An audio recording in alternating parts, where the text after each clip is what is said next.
Hello viewers, आज मैं start कर रही हूँ अध्याय 2 हमारे आसपास के पदार्थ शुद्ध हैं। क्या हमारे आसपास के पदार्थ शुद्ध हैं। ये 9th क्लास का साइंस का चैप्टर नंबर 2 है। तो स्टार्ट करते हैं। हम जो भी सामान दुकान से ख़रीदते हैं, चाहे वो शुद्ध नमक हो, शुद्ध घी हो, दूध हो, कुछ भी हो, उस सब पे क्या लिखा हुआ रहता है ज़्यादातर? शुद्ध। जैसे कि आपने ऐड भी देखा होगा, निरमा शुद्ध नमक, जिसका दाना दाना एक समान। इस टाइप के ऐड आपने देखे होंगे। तो हमारी नज़र में और वैज्ञानिक की नज़र में जो है शुद्ध का मतलब बिल्कुल अलग होता है। एक आम इंसान की नज़र, जैसे कि हम किस चीज़ को शुद्ध कहेंगे? जो बिल्कुल प्योर हो, जिसमें कोई मिलावट ना हो। जैसे कि दूध, हम दूध को शुद्ध कैसे कहेंगे? अगर उसमें पानी की मिलावट ना हो तो हम उसको शुद्ध कहेंगे, नहीं तो कहेंगे इसमें पानी की मिलावट है, यह अशुद्ध है। लेकिन लेकिन लेकिन एक वैज्ञानिक की नज़र में शुद्ध का मतलब बिल्कुल अलग होता है। वैज्ञानिक की नज़र में शुद्ध का मतलब होता है कि उस वस्तु के जितने भी परमाणु हैं वो सब एक समान होने चाहिए, अलग नहीं होने चाहिए। उनकी जो संरचना है, उनकी जो बनावट है, वो एक समान होनी चाहिए। वैज्ञानिक की नज़रों में वो पदार्थ शुद्ध है। ठीक है। अब हमें ये भी पता होना चाहिए कि पदार्थ है क्या। पदार्थ क्या है? पदार्थ वह होता है एक वैज्ञानिक की नज़र से जो द्रव्यमान, जिसका द्रव्यमान होता है और जो स्थान घेरता है, जो जगह घेरता है, जो चीज़ जगह घेरती है वो पदार्थ होता है और जिसका द्रव्यमान होता है। ठीक है। और अब हम जानेंगे कि मिश्रण क्या है। ठीक है। मिश्रण हमें नाम से ही समझ में आ रहा है, मिश्र हुआ, मिला हुआ। ठीक है। तो मिश्रण एक या फिर एक से अधिक शुद्ध तत्वों या फिर यौगिकों से जो मिलकर बना हुआ होता है उसे हम मिश्रण कहते हैं। और मिश्रण जो है, मिश्रण भी कई प्रकार का होता है। ये हम जानेंगे कितने प्रकार का होता है। एक एक्सपेरिमेंट करेंगे और फिर हमें पता चल जाएगा कि मिश्रण कितने प्रकार के होते हैं। तो करते हैं एक्सपेरिमेंट।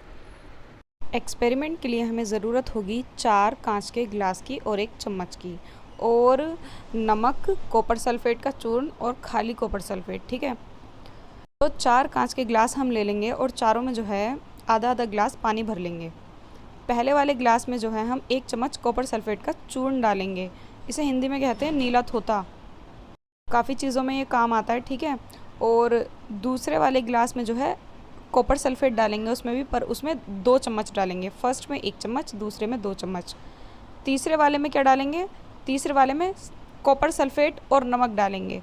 मतलब फर्स्ट और सेकंड में जो हमने डाले थे कॉपर सल्फेट का चूर्ण डाला था, ठीक है, उसको बारीक करके तब डाला था। लेकिन थर्ड में जो हम डालेंगे कॉपर सल्फेट ऐसे ही डाल देंगे क्रिस्टल टाइप में, और उसके साथ नमक।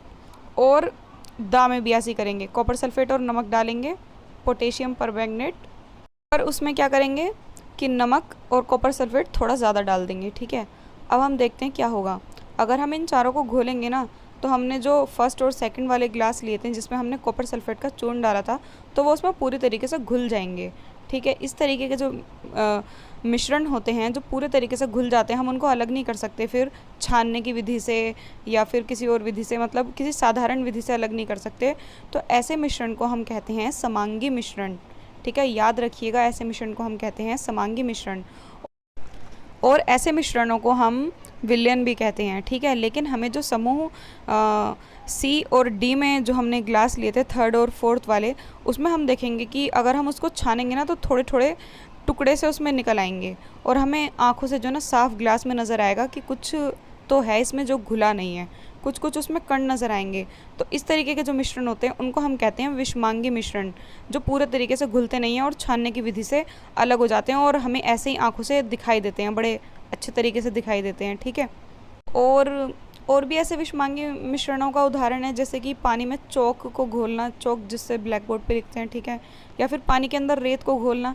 इस तरीके के जब हम इन्हें घोलेंगे तो थोड़ी देर के लिए तो ये घुल जाते हैं, लेकिन थोड़ी देर बाद क्या होता है, इसके कण नीचे बैठ जाते हैं। शांत जब हम इनको छोड़ देते हैं तो ग्लास के नीचे इसके कण बैठ जाते हैं। तो इस तरीके के मिश्रण विषमांगी मिश्रण होते हैं, और आसानी से छान कर जो है हम इन्हें अलग भी कर सकते हैं। तो अब हम विलयन के बारे में और ज़्यादा जानते हैं कि विलयन क्या होते हैं। ठीक है। तो अगर अब आपसे पूछा जाएगा कि समांगी और विषमांगी मिश्रण में क्या अंतर है, तो अब तो आप इजीली बता देंगे।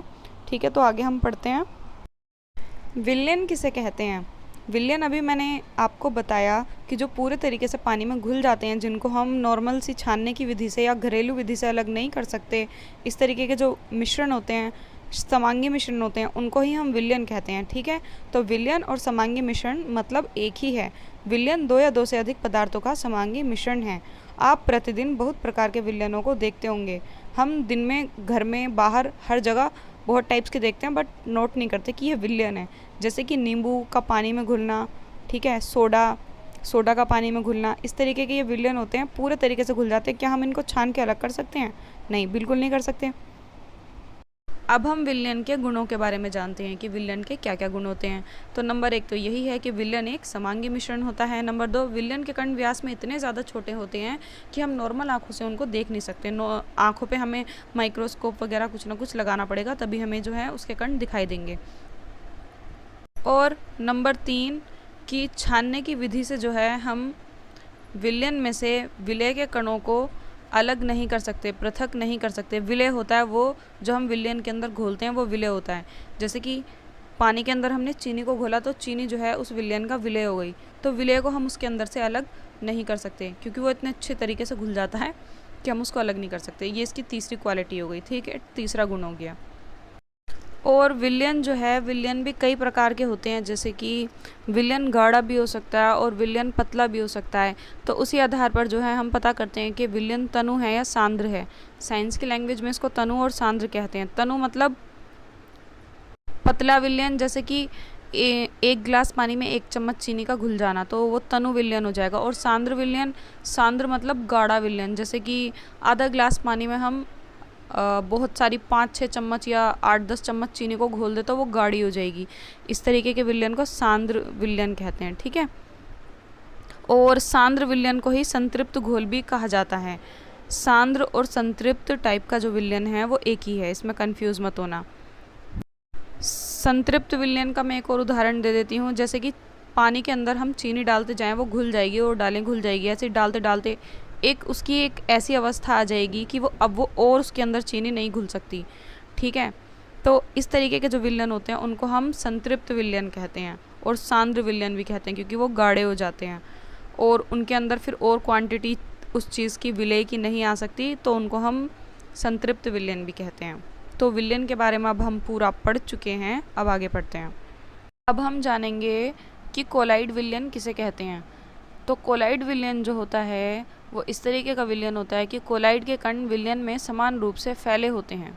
निलंबन की अपेक्षा कणों का आकार छोटा होने के कारण यह मिश्रण समांगी प्रतीत होता है, लेकिन वास्तविक में विलयन विषमांगी मिश्रण होता है। जैसे कि समांगी मिश्रण हम किसे कहते हैं? समांगी मिश्रण वो होता है ना जो पूरे तरीके से घुल जाता है और जिसके आर पार अच्छे से दिखाई देता है, वो होता है समांगी मिश्रण। दूसरा होता है विषमांगी मिश्रण, जो छानक पत्र पे बड़े आसानी से हमें दिख जाता है और आंखों से दिखाई भी देता है, उसके मोटे मोटे कण दिखाई देते हैं और छानने से अलग हो जाता है। अब है कोलाइड विलयन। कोलाइड विलयन एक ऐसा विलयन होता है, ना तो वो समांगी होता है ना तो वो विषमांगी होता है, मतलब दोनों के वो थोड़ी सी क्वालिटी ना लिए रखता है। जैसे कि पानी में दूध का घुलना, वो है तो एक समांगी मिश्रण, समांगी जैसा हमें लगता है वो, क्योंकि वो पूरे तरीके से घुल जाता है पानी के अंदर दूध, और हम उसको छानने से अलग भी नहीं कर सकते कि छन्नी से हम दूध को अलग कर दें और पानी को अलग कर दें, ऐसा थोड़ी हो सकता है। लेकिन क्योंकि उसके आर पार नहीं दिखाई देता है, इसलिए हम उसको हम विषमांगी भी नहीं कह सकते, क्योंकि वो छानक पत्र पे भी अलग नहीं होगा। तो इस तरीके के विलयन को हम कोलाइड विलयन कहते हैं, जो ना तो समांगी मिश्रण में आता है ना विषमांगी मिश्रण में आता है, ठीक है। तो इस तरीके के और उदाहरण हम दे सकते हैं, जैसे दूध, फेस क्रीम, धुआं, इस तरीके की चीज़ें, ये सारे कोलाइड के सामान्य उदाहरण हैं, ठीक है, जो हम डेली लाइफ में भी देखते हैं। तो कोलाइड विलयन में होता क्या है कि कोलाइड के जो कण होते हैं वो इतने छोटे होते हैं आकार में कि उन्हें जो है हम आंखों से नहीं देख पाते, लेकिन ये कण प्रकाश की किरण को आसानी से फैला देते हैं। अगर हम उस ग्लास पे, उस बर्तन पे जिसमें हमने कोलाइड विलयन बनाया है, उस पर अगर हम लाइट मारते हैं तो वो जो है प्रकाश की किरणों को फैला देता है। इसको हम टिंडल प्रभाव कहते हैं, और ये पेपर में बहुत ज़्यादा पूछा जाता है कि टिंडल प्रभाव किसे कहते हैं। और टिंडल नाम इसलिए पड़ा इसका क्योंकि जिस वैज्ञानिक ने इसकी खोज की थी उस वैज्ञानिक का नाम था टिंडल। अगर उसका नाम निशा होता तो इसका नाम होता निशा प्रभाव। अगर सीता गीता नाम होता तो होता सीता प्रभाव, गीता प्रभाव। खैर छोड़िए, इसका नाम है टिंडल प्रभाव, ठीक है। जैसे कि आपको स्क्रीन पे दिखाया जा रहा है, ये टॉर्च यहाँ से लग रही है तो ये प्रकाश की किरणों को फैला रहा है, तो इस तरीके का प्रभाव जो है टिंडल प्रभाव कहलाता है। और ये प्रभाव जो है हमें जंगलों में सुबह और शाम में भी दिखाई देता है। जब सूरज की रोशनी घने जंगलों पर पड़ती है तो वहाँ पर भी टिंडल प्रभाव होता है। ठीक है, जैसे कि आपको स्क्रीन पर दिख रहा है। और टिंडल प्रभाव बहुत अच्छे से याद कर लेना, समझ लेना, क्योंकि ये पेपर में हर बार पूछा जाता है। कोलाइड विलयन के बारे में हमने काफ़ी हद तक जान लिया। अब इसके गुणधर्म जानते हैं कि कैसे पता करेंगे कि ये एक कोलाइड विलयन है। नंबर 1 कि कोलाइड विलयन जो है वो एक विषमांगी मिश्रण ही होता है। ठीक है, कोलाइड के कणों का आकार इतना छोटा होता है कि ये पृथक रूप से आंखों से नहीं देखे जा सकते। ये इतने बड़े होते हैं कि प्रकाश की किरण को फैला देते हैं तथा उसके मार्ग को दृश्य बना देते हैं। जब इनको शांत छोड़ दिया जाता है तब ये कण तल में बैठ जाते हैं, अर्थात ये स्थायी होते हैं। लेकिन छानने की विधि से इनको अलग नहीं किया जा सकता। जैसे कि मट्ठा, देखिए आपने मट्ठा जो दही से बनाते हैं, छाछ कहते हैं जिसे, अगर हम उसको घोलते हैं तो उसको हम छानने से अलग नहीं कर सकते। लेकिन जब हम उसको शांत छोड़ देते हैं तो पानी ऊपर आ जाता है और जो गाढ़ी गाढ़ी छाछ होती है वो नीचे बैठ जाती है, लेकिन छानने से अलग नहीं हो सकती। तो इस तरीके के विलयन भी कोलाइड विलयन कहलाते हैं। ठीक है, तो कोलाइड विलयन हम पढ़ चुके हैं, आगे पढ़ते हैं। और अब हम पढ़ेंगे निलंबन के बारे में कि निलंबन क्या होता है। ठीक है, निलंबन के गुणधर्म होते हैं, ये भी एक विषमांगी मिश्रण होता है जैसे कि कोलाइड विलयन होता है, सेम उसी तरीके का। लेकिन इसके जो कण हैं वो मोटे मोटे होते हैं, इनको हम आँखों से आराम से देख सकते हैं।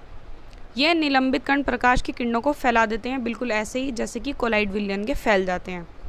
लेकिन जब हम इसे शांत छोड़ देते हैं तो इसके कण भी नीचे बैठ जाते हैं। लेकिन कोलाइड के जो कण होते हैं उनको हम छानक पत्र से अलग नहीं कर सकते, लेकिन इसके कणों को हम छानक पत्र से बहुत ही आसानी से अलग कर सकते हैं। छन्नी से, छानक पत्र से, किसी भी छानने वाली बारीक चीज़ से हम इसको अलग कर सकते हैं। तो ये हो गया निलंबन। ठीक है, तो कोलाइड और निलंबन दोनों ही विषमांगी मिश्रण होते हैं, लेकिन दोनों में डिफरेंस ये होता है। ठीक है, अब हमने मिलाने के बारे में तो पढ़ लिया, लेकिन अब हम बात करेंगे पृथक्करण की। पृथक्करण मतलब होता है अलग करना, जैसे दो द्रवों को अलग करना। किसी भी चीज़ को, जैसे कि अभी हमने मिलाने की बात करी थी, चौक को पानी में मिलाना, चीनी को पानी में मिलाना, नींबू को पानी में मिलाना। इसी तरीके से अब हम इन सब चीज़ों को अलग कैसे करेंगे, कौन सी चीज़ को अलग करने में कौन सी विधि यूज़ होगी, ये अब हम पढ़ेंगे, मतलब पृथक्करण। ठीक है, सबसे पहले हम यहाँ पर स्याही लेंगे, नीले या फिर काले रंग की, दोनों में से कोई भी एक रंग ले लेंगे। फिर आधा बीकर पानी लेंगे, बीकर के मुख पर वॉच ग्लास रखेंगे, कुछ बूंद स्याही की वॉच ग्लास पर डाल देंगे। अब बीकर को गर्म करना शुरू करेंगे तो हम क्या देखेंगे कि स्याही को प्रत्यक्ष रूप से गर्म नहीं करना चाहते। आप देखेंगे कि वॉच ग्लास से वाष्पीकरण हो रहा है, तो जो पानी है वो उड़ जाएगा और जो रंग है वो उसमें रह जाएगा। तो इसको हम वाष्पीकरण विधि से अलग करेंगे, बिल्कुल वैसे ही जैसे कि स्क्रीन पर आपको बर्तन की अरेंजमेंट दिख रही है, इस तरीके की अरेंजमेंट हमें बर्तन की करनी है। तो इसको हम वाष्पीकरण द्वारा अलग करेंगे। अब नेक्स्ट हम देखेंगे दूध से क्रीम को किस प्रकार से पृथक किया जाता है, मतलब अलग किया जाता है। तो आपने घर में देखा होगा कि मम्मियाँ किससे अलग करती हैं, मिक्सी में डाल देती हैं मलाई को, और उसमें से जो क्रीम है वो अलग हो जाती है और जो छाछ होती है वो अलग हो जाती है, दूध अलग हो जाता है। ठीक है, तो इस विधि का नाम जो है इस विधि का नाम होता है अपकेंद्रीकरण, जिसको घुमा के अलग किया जाता है। चाहे हम वो मिक्सी में करें, चाहे वो हम हाथ से चमचे से घुमाएं, रई से घुमाएं, जो घुमाने की ये जो विधि होती है, जैसे मिक्सी में घुमाना, उसको कहते हैं अपकेंद्रीकरण। तो इसको हम अपकेंद्रीकरण विधि द्वारा अलग करेंगे। अब हमें देखना है कि दो अघुलनशील द्रवों के मिश्रण को कैसे पृथक कर सकते हैं। अघुलनशील जो कि आपस में कभी भी नहीं घुलते, जैसे कि पानी और तेल को हमने आपस में घोल दिया, कोई भी तेल ले लीजिए, तो पानी और तेल आपस में कभी नहीं घुलेंगे, तेल हमेशा ऊपर आ जाएगा। तो इससे कैसे अलग करेंगे, देखिए बर्तन की अरेंजमेंट कुछ हम इस तरीके से करेंगे। ठीक है, इस तरीके का हम बर्तन लेंगे, ये कीप लेंगे, नीचे जो है इसमें स्टॉप कॉर्क लगा देंगे, कोई कॉर्क लगा देंगे, और थोड़ी देर के लिए हम इसे छोड़ देंगे। मिट्टी का तेल और पानी को हम मिलाएंगे तो पानी नीचे बैठ जाएगा और मिट्टी का तेल ऊपर आ जाएगा। ऐसे ही पानी नीचे आ जाएगा, हम स्टॉप कॉर्क को हटा देंगे और पानी को निकाल देंगे, और फिर एकदम से स्टॉप कॉर्क लगा देंगे, तो ऊपर मिट्टी का तेल बचेगा और फिर मिट्टी का तेल अलग हो जाएगा और पानी अलग हो जाएगा। तो इसको जो है हम पृथक्करण कीप द्वारा अलग करेंगे। अब हम देखेंगे कि नमक तथा कपूर के मिश्रण को कैसे पृथक कर सकते हैं।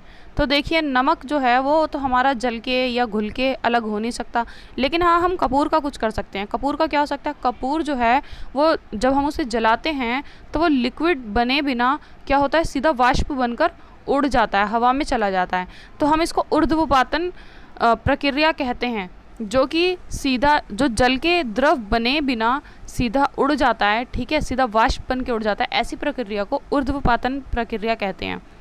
जैसे कि आपको स्क्रीन पर दिख रहा है, हम कुछ इस तरीके का बर्तन लेना है और कीप को जो है हमें प्लेट के ऊपर उल्टा करके रख देना है और अंदर जो है नमक और कपूर रखा हुआ है। नीचे से जब हम आग जलाएंगे इसमें तो क्या होगा, कपूर जो है ऊपर उड़ने लग जाएगा, लेकिन ऊपर हम रुई लगा देंगे तो सारा का सारा कपूर जो है ऊपर यहाँ पे जमा हो जाएगा।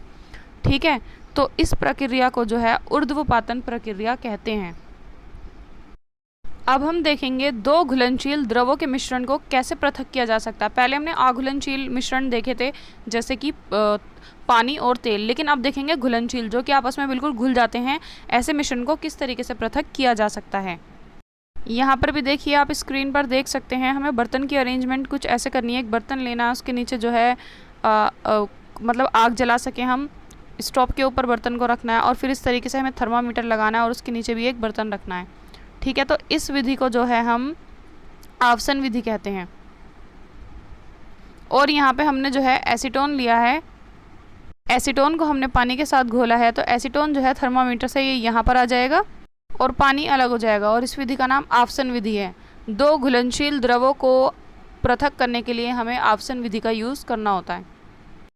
अब हम पढ़ेंगे कि वायु से गैसों को किस तरीके से अलग किया जाता है। हवा में बहुत सारी गैसें होती हैं, जैसे कार्बन डाइऑक्साइड, ऑक्सीजन, नाइट्रोजन, बहुत सारी गैसें होती हैं। तो उनको हम अलग कैसे करते हैं, अलग अलग तरीके से यूज़ होती हैं वो गैसें, उनके बारे में हम जानेंगे। उनको अलग किया जाता है तापमान को घटाकर और दाब को बढ़ाकर। ठीक है, दाब को बढ़ाया जाता है और तापमान को घटाया जाता है, तो वायु से गैसों को अलग किया जा सकता है। देखिए, जैसे कि आपको स्क्रीन पे दिखाया जा रहा है, इस तरीके की बर्तन की अरेंजमेंट होती है, उससे जो है गैसें अलग की जाती हैं। अब हम पढ़ेंगे किसी अशुद्ध नमूने में से शुद्ध कॉपर सल्फेट को हम कैसे अलग कर सकते हैं। ठीक है, इसको जो है हम क्रिस्टलीकरण विधि का उपयोग करके अलग करेंगे। क्रिस्टलीकरण का उपयोग जो है पदार्थों को शुद्ध करने में ही किया जाता है। जैसे कि समुद्री नमक में से जो खाने लायक नमक होता है, जो हम घर में खाते हैं, साधारण नमक कैसे निकाला जाता है, वो भी क्रिस्टलीकरण से किया जाता है। तो ये जो है इसको भी हम क्रिस्टलीकरण से निकालेंगे। अब हम पढ़ेंगे भौतिक एवं रासायनिक परिवर्तनों के बारे में। चैप्टर 1 में हमने भौतिक परिवर्तनों के बारे में पढ़ा था, जैसे कि रंग, बहाव, घनत्व, द्रव्यनांक, क्वथनांक, इन सब आदि गुणों के बारे में हमने पढ़ा था। लेकिन अब हम पढ़ेंगे रासायनिक गुणों के बारे में। रासायनिक गुण जो है वो भौतिक गुण से बिल्कुल अलग होते हैं। जैसे कि उदाहरण के तौर पे पानी को ले लो। पानी जो है अगर वो लिक्विड फॉर्म में होता है, द्रव में होता है, तो वो बह जाता है, लेकिन अगर वो बर्फ़ बन जाए तब वो नहीं बहता। तो भौतिक गुण उसके अलग हो गए कि वो ठोस फॉर्म में अलग होता है और लिक्विड में अलग होता है। लेकिन वही अगर हम उसकी रासायनिक फॉर्म देखेंगे, रासायनिक गुण में अगर हम उसको देखेंगे तो रासायनिक गुण पानी के भी वही होंगे और बर्फ़ के भी वही होंगे। दोनों के गुण सेम होंगे क्योंकि दोनों एक ही काम करते हैं। लेकिन अगर हम उसके भौतिक परिवर्तन देखेंगे तो भौतिक परिवर्तन अलग होंगे, इसलिए भौतिक परिवर्तन और रासायनिक परिवर्तन अलग होते हैं। तो अब हम रासायनिक परिवर्तनों के बारे में पढ़ेंगे। जैसे कि एक और उदाहरण हम यहाँ पर ले लेते हैं, पानी तथा खाना पकाने वाला तेल। ठीक है, पानी और खाना पकाने वाला तेल, इनके जो हैं भौतिक गुणधर्म एक जैसे होते हैं, दोनों लिक्विड होते हैं। अगर हम दोनों को ज़मीन पर डालेंगे तो क्या होगा, दोनों बह जाएंगे, तो भौतिक गुणधर्म एक जैसे हो गए। लेकिन अगर हम इनके रासायनिक गुणधर्म देखेंगे, तेल से खाना पकाया जाता है, ठीक है, उससे छोंका लगता है, पानी से छोंका नहीं लगता। दूसरा, तेल जो है वो जलता है, जलाने के काम आता है, जबकि पानी अपोजिट है, वो आग बुझाने के काम आता है। तो दोनों के रासायनिक गुणधर्म बिल्कुल अलग हो गए। लेकिन मोमबत्ती एक ऐसा पदार्थ है, जब वो जलता है तो उसके जलने पे रासायनिक और भौतिक दोनों परिवर्तन होते हैं। ठीक है, तो ये क्वेश्चन आ जाता है मोमबत्ती के बारे में कि वो कौन सा पदार्थ है जिसके जलने पर रासायनिक और भौतिक दोनों परिवर्तन होते हैं। तो वो मोमबत्ती है, उसकी शेप भी बदल जाती है। अब हम पढ़ेंगे कि शुद्ध पदार्थों के कितने प्रकार होते हैं। तो पदार्थों को उनके रासायनिक संगठन के आधार पर तत्वों या यौगिकों में वर्गीकृत किया जाता है। या तो पदार्थ तत्व होते हैं या तो यौगिक होते हैं। तो अब हम तत्वों और यौगिकों के बारे में पढ़ेंगे। तो पहले हम तत्व के बारे में पढ़ते हैं कि तत्व क्या होते हैं। फ्रांस के रसायनज्ञ एंटोनी लॉरेंट लवाइजिए ने सबसे पहले इनकी परिभाषा दी थी तत्व की। तो उनके अनुसार जो है तत्व पदार्थ का वह मूल रूप है जिसे रासायनिक प्रतिक्रिया द्वारा अन्य सरल पदार्थों में विभाजित नहीं किया जा सकता और नहीं तोड़ा जा सकता। ठीक है, तत्वों को साधारणतः धातु, अधातु और उपधातु में वर्गीकृत किया जाता है। तत्व भी 3 प्रकार के होते हैं, 3 प्रकार में इनको बांटा जाता है, धातु, अधातु और उपधातु। तो अब हम जानते हैं कि धातु क्या होते हैं, अधातु क्या होते हैं और उपधातु क्या होते हैं। हम इनके गुणधर्मों के बारे में जान लेंगे तो हमें आसानी से पता चल जाएगा कि धातु, अधातु और उपधातु क्या होते हैं। पहले हम धातुओं के गुणधर्म जानते हैं कि धातुओं में ये सारी क्वालिटी होती है। नंबर 1, ये चमकीले होते हैं। नंबर 2, ये या तो चांदी जैसे सफ़ेद होते हैं या फिर सोने जैसे पीले होते हैं। ये ताप तथा विद्युत के सुचालक होते हैं। ठीक है, इनका अगर हम इनको गर्म करते हैं तो ये गर्म होते हैं, तापमान बढ़ता है इनका। ये तन्य होते हैं। तन्य मतलब इनको तार की तरह खींचा जा सकता है। ये अधातवर्य होते हैं, मतलब पीट पीट के इनकी चादर बनाई जा सकती है। और प्रतिध्वनिपूर्ण होते हैं। अगर हम इनमें कुछ मारेंगे या गिराएंगे तो इनमें से आवाज़ निकलती है, जैसे कि सोना, चांदी, तांबा, लोहा, सोडियम, पोटेशियम आदि, ये सारे क्या हैं? धातु हैं। अब हम जानते हैं अधातु के बारे में कि अधातु किसे कहते हैं। तो ये जो हैं विभिन्न रंगों के होते हैं। ये ताप और विद्युत के कुचालक होते हैं। उसके अपोजिट होते हैं, धातु के अपोजिट वो सुचालक होते हैं और ये कुचालक होते हैं। ये भी चमकीले होते हैं, प्रतिध्वनिपूर्ण और अधातवर्य नहीं होते हैं। इनमें से कोई ध्वनि नहीं आती और इनकी पीट पीट के चादर नहीं बनाई जा सकती, जैसे कि hydrogen, oxygen, iodine, carbon, bromine, chlorine, ये सारी जो हैं इन धातुओं के उदाहरण हैं। अब हम जानेंगे कि उपधातु किसे कहते हैं। उपधातु उन्हें कहते हैं जो ना तो धातु में आते हैं और ना ही अधातु में आते हैं। कुछ गुण तो उनके धातु के होते हैं, कुछ गुण अधातु के होते हैं, जैसे कि सिलिकॉन। सिलिकॉन जो है उपधातु है। तत्वों के बारे में हम पूरा पढ़ चुके हैं, धातु, अधातु और उपधातु। अब हम जानेंगे यौगिकों के बारे में कि यौगिक क्या होते हैं। एक यौगिक वह पदार्थ है जो कि 2 या 2 से अधिक तत्वों से नियत अनुपात में रासायनिक तौर पर संयोजन से बना होता है। यह तत्वों के संयोजन से, उनसे मिलकर ही बना हुआ होता है। जब 2 या 2 से अधिक तत्व आपस में मिलते हैं तो हम क्या पाते हैं? यौगिक पाते हैं। अब हम देखेंगे कि मिश्रण और यौगिक में क्या अंतर है। ठीक है, मिश्रण जो है तत्व या यौगिक केवल मिश्रण बनाने के लिए मिलते हैं, किंतु किसी नए यौगिक का निर्माण नहीं करते। लेकिन यौगिक में तत्व क्रिया करके नए यौगिक का निर्माण करते हैं। नंबर 2, मिश्रण का संगठन परिवर्तनीय होता है, लेकिन यौगिक में नए पदार्थ का संगठन सदैव स्थायी होता है।